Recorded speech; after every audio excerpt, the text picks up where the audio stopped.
Alors les amis, pour le coup, nous allons parler de la tristesse. Oui.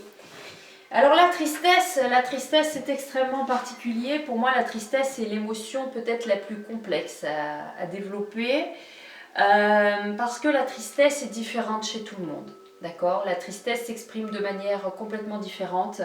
La tristesse, alors c'est rigolo parce que mes énergies me disent, est-ce que tu as vu Angélique, d'un seul coup tu as baissé d'intensité dans ta voix et tu as changé un petit peu ta façon de communiquer, parce que ça me renvoie à quoi? Ça me renvoie à cette notion d'énergie. Voilà, ça me ramène un petit peu à ça. Et on ramène toujours un peu la tristesse au silence, on ramène toujours la tristesse à quelque chose de sérieux.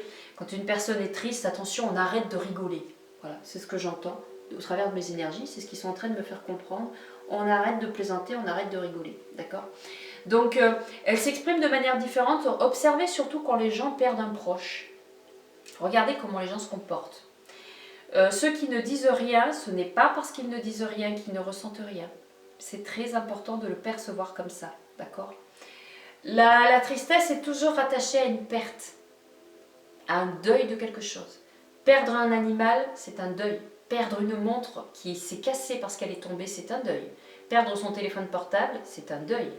C'est perdre une partie de soi. Ça paraît con, je suis désolée d'utiliser ce terme, mais c'est ce que je perçois, c'est ce qu'on me dit. Ça paraît mais c'est essentiel, il faut le voir ainsi. Perdre un proche, bien évidemment que c'est un deuil. Perdre un emploi, être dans un échec professionnel est un deuil à passer. Terminer une relation professionnelle, terminer une relation sentimentale, c'est un deuil à faire. C'est très important, c'est un processus à enclencher. La tristesse est utile. Pourquoi? Elle nous évite de répéter des schémas. Alors il y avait cette phrase, tout ce que je vous dis là, c'est issu d'une formation que j'ai créée qui s'appelle ma météo intérieure. Et en fait, justement, quand j'ai créé cette formation, ça me disait que quand tu touches le feu une fois, tu ne brûles qu'une fois, tu n'y reviendras pas deux fois. Et bien la tristesse, c'est un petit peu ça. Observez les gens qui ont eu des déceptions amoureuses, surtout les hommes. Généralement, il y a un petit côté rigide qui s'installe. Et puis, je connais quelqu'un un jour qui m'a dit « Moi, de toute façon, je suis déçue par personne et je ne décevrai personne. » Je trouve que c'est triste parce que les personnes qui pensent comme ça s'enferment dans une forme de solitude un peu obligée parce qu'on ne peut pas faire confiance à l'extérieur. Ce n'est pas parce que vous vivez une rupture sentimentale que l'amour n'est pas possible dans votre vie. Si la rupture sentimentale existe, c'est parce que les personnes ne se correspondent plus. D'accord? Les gens qui vivent dans des cartes postales et qui veulent rester ensemble parce qu'il y a une bonne raison, parce qu'il y a une maison, parce qu'il y a les enfants, moi j'appelle ça une carte postale. À un moment donné, les gens, il faut leur rendre leur liberté. D'accord? Personnellement, je me suis séparée du père de mon fils, je lui ai rendu sa liberté. Parce que c'était une relation qui ne menait nulle part. Aujourd'hui, c'est un monsieur qui a sa propre vie, qui a des enfants, et c'est merveilleux, et tout se passe bien pour eux, et c'est tant mieux. Voilà. C'est rendre sa liberté aux autres. C'est surtout dans ce sens-là que je vous invite à voir les choses, d'accord? Donc ça nous évite de répéter des schémas, ça nous évite de toujours retomber dans le même engrenage. Après, il y a des gens qui malheureusement n'arrivent pas à se détacher de la tristesse. Il peut y avoir aussi des mémoires inconscientes liées à la généalogie qui soient reliées à la tristesse. Une personne qui n'a jamais réussi à faire un deuil et qui a des enfants plus tard, ou une personne qui est enceinte en vivant un deuil, va transmettre à son fœtus quelque chose en lien avec ça. D'accord? Il faut aussi le voir, on peut aussi aller explorer cet aspect-là. Mais là, j'expose de manière très générale, d'accord? Donc la tristesse, elle nous permet quoi? Elle nous permet de prendre du recul sur le passé et d'en tirer des leçons, d'accord? Ça nous ramène au schéma de répétition. Quand on vit une expérience, on se pose 30 secondes. Si par exemple on se sépare de quelqu'un, d'accord? Les personnes qui sont dans la séparation, on dit qu'il y a des phases de deuil à respecter. Il y a 7 phases de deuil à respecter. Il y a l'acceptation, il y a la reconstruction, il y a tout ça. Enfin, vous regardez sur internet, vous pourrez certainement trouver un petit peu toutes ces phases, comment ça se passe.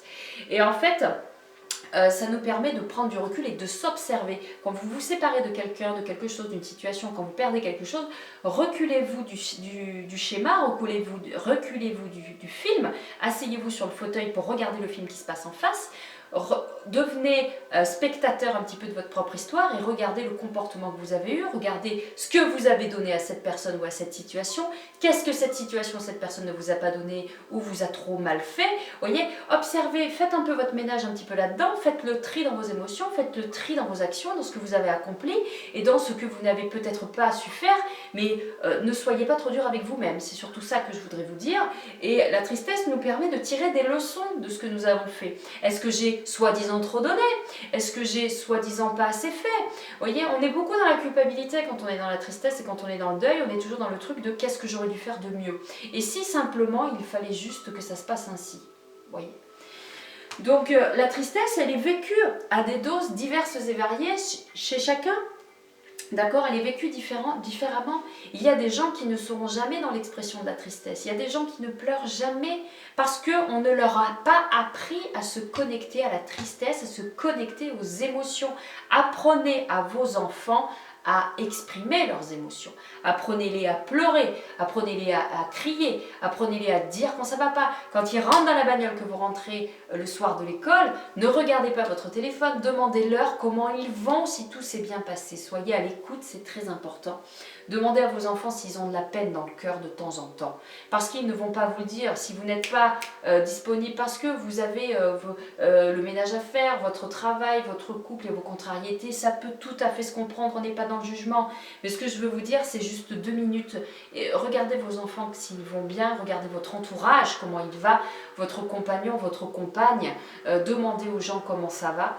Et si en face, personne ne vous demande comment vous allez, que vous aimeriez qu'on vous demande comment vous allez, eh bien dites-leur, dites aux gens en face de vous, dis donc, tu me racontes ton boulot toute la journée, là, mais 30 secondes, t'as vu que j'existais là? Non, juste comme ça pour savoir.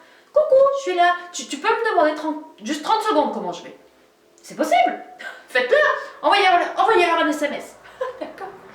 Ce qui est important au niveau de la tristesse et de toutes les émotions, c'est quand on est hypersensible.